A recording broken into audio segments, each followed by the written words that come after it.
Hey guys, welcome to another episode of Darth Tyrax Presents. I'm Darth Tyrax, and on this episode, I am going to present a trilogy of novels called the Conquerors Trilogy. This trilogy is written by Timothy Zahn, well known for his Star Wars work, but specifically his Thrawn trilogy, Heir to the Empire, Dark Force Rising, and Last Command, which helped relaunch Star Wars in the early 90s. This is also a science fiction story involving two empires, one being the Interstellar Confederation, which is human, and an alien race called the Zirish.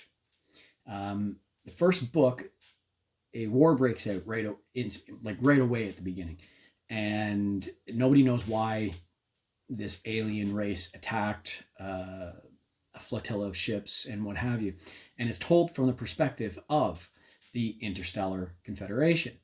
The first book, called Conquerors, let's see if we can get the glare off there, Conquerors Pride, and I'm sorry, it was Interstellar Commonwealth, not Confederation. And like I said, it's told from the perspective of the human side, the Interstellar Confederation, and goes through their story as to what are we going to do about this alien race. Are they going to invade us? Why did they attack us? And man, they've got really powerful ships, etc., etc. Now, it's actually pretty well written. It's Timothy Zahn, and I will say Timothy Zahn is my favorite science fiction author. I've read just about everything he's written for Star Wars. I think the only thing I haven't read was his last Grand Admiral Thrawn book for the new canon. I have it, I just haven't read it. But he's well known for his science fiction work, and he's a well-known name in the science fiction community for everything he writes. So it was a good read, and I enjoyed it, and I very much looked forward to the second book. Now, the second book is called, let's see, make sure the glare is off there, Conquerors Heritage. Now, this book picks up from where the first book left off. However, the second book is actually told from the perspective of the Zirish.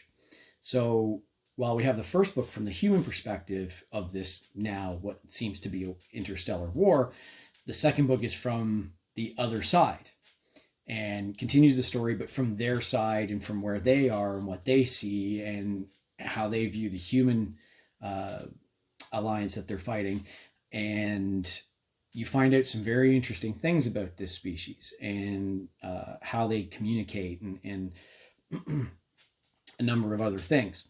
Now, it does get interesting. They do have a very unique communication system. I will say that. I'm going to try not to give any spoilers away. And yeah, it's just, it wasn't something I expected in that sense, but once I figured it out, I was like, oh, okay, that's pretty cool. And you continue to learn more about what's going on and why this war is happening. And then we go into the last book, which is Conquerors Legacy. Now, this book starts telling the story, and it shifts from human perspective to Zirish perspective and back and forth throughout the book.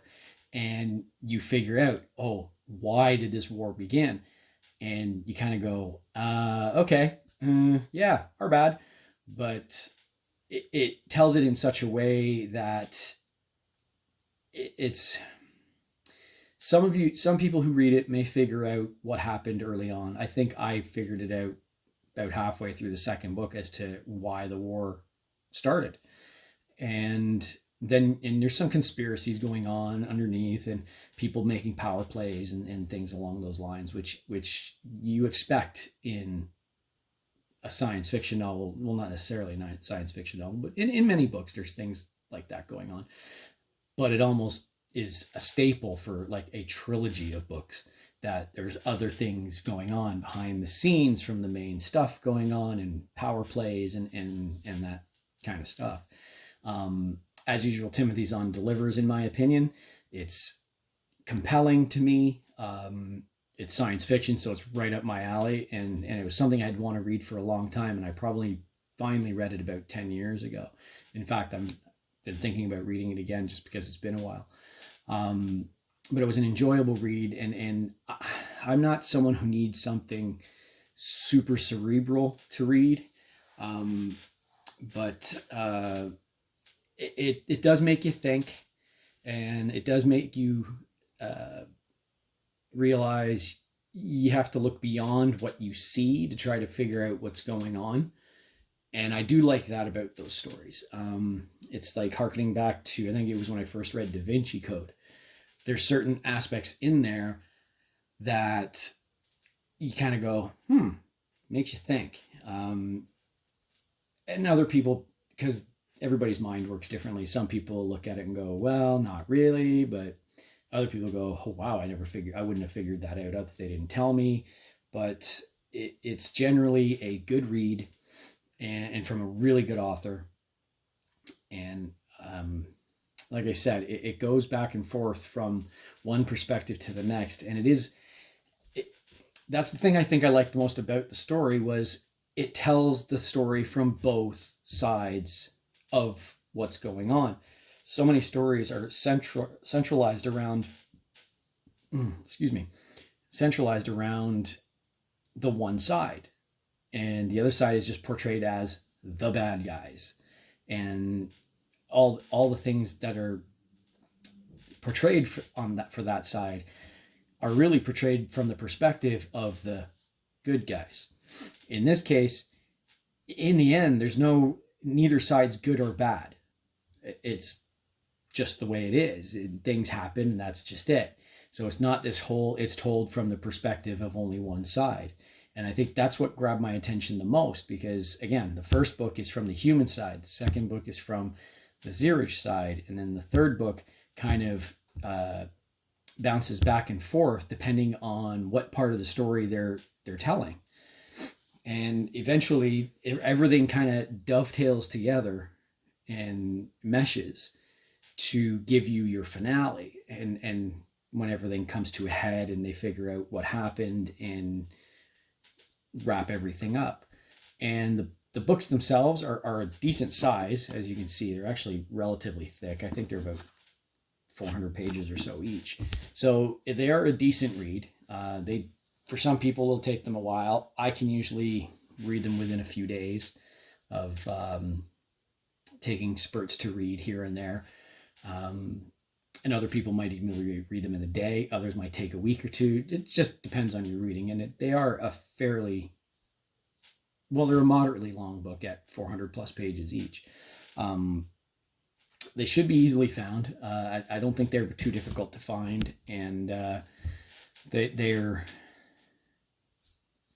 think some of the stuff, even in them, can be applied to real life today with how a lot of things are going on. But in general, I read things to enjoy them. I'm not looking for anything that's super in-depth, thought-provoking, or some kind of mind screw, or I don't look for straight up fluff either. I want something that's got some meat to it. Now people will say, well, you read Star Wars. Well, a lot of Star Wars does have some meat to it. In the story, you read it and see what's going on, and you can kind of relate to certain parts of it. And that's what this is. Some of it's relatable to real life at the time, real life now. And I don't think he wrote it that way on purpose. I think it's just, to me, decent storytelling will mimic real life in some ways. So in that sense, it's a good read. And again, I'm biased. He's probably my favorite author. So I'm definitely biased in that sense. But if you like reading science fiction, he's a guy to read. And again, he doesn't just do Star Wars. He has some other series as well. And I can, if you want to know, just comment and I'll look some up for you. But again, first book, Conqueror's Pride. Second book, Conquerors Heritage. And the last book, Conquerors Legacy. And it's known as the Conquerors Trilogy by Timothy Zahn. Originally started in 1994. And it was just shortly after him doing his first trilogy of Star Wars, whatever that word is, known as the Thrawn Trilogy. And it's definitely a good sci-fi feel to it for what it is, not just the fact that there's spaceships and lasers and such, but you get a feel of this broader scope and galactic presence. So give it a read. Let me know what you think in the comments. If you have read it, definitely let me know what you think in the comments. And we'll see you next time. Cheers.